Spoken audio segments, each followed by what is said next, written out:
একটি শিক্ষণীয় সুন্দর গল্প। এক উটনির বাচ্চা তার মাকে প্রশ্ন করলো, মা, আমাদের পিঠে এত বড় কুঁচ কেন? মা বলল, বাবা, মরুভূমিতে কখনো কখনো পানি পাওয়া যায় না, পানি ছাড়া বেশি দিন বেঁচে থাকা সম্ভব নয়। কিন্তু আমরা আমাদের এই কুঁজে পানি জমা করে রাখতে পারি। এই কারণে আমরা পানি পান না করেও অনেক দিন পর্যন্ত বাঁচতে পারি। বাচ্চা বুঝতে পারলো। কিছুক্ষণ পর বাচ্চা আবার প্রশ্ন করলো, মা, আমাদের পা এত লম্বা আর পায়ের পাঞ্জা তো চওড়া কেন? মা বলল, বাবা, মরুভূমির রাস্তা অনেক লম্বা হয়, সেখানে অনেক দূর পর্যন্ত চলতে হয়, তাই আমাদের পা এত লম্বা।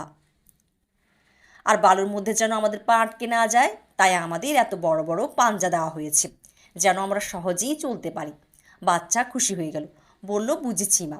কিছুক্ষণ পর বাচ্চা আবার প্রশ্ন করলো, আমাদের চোখে এত বড় বড় পাপড়ি কেন?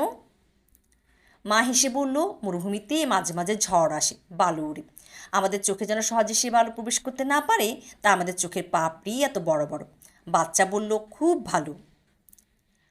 কিন্তু বাচ্চাটি সর্বশেষ যে প্রশ্নটি করলো, সেই প্রশ্ন শুনে মায়ের বুক কষ্টে কেঁপে উঠল।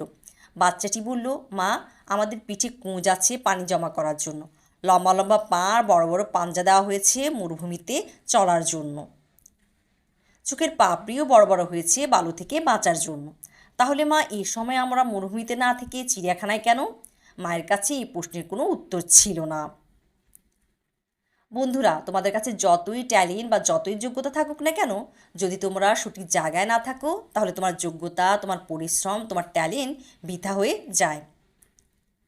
এই উট যদি চিড়িয়াখানা না থেকে মরুভূমিতে থাকতো, তাহলে তার বাচ্চাকে কোনো প্রশ্নই করতে হতো না, সে দেখেই সব শিখে যেত।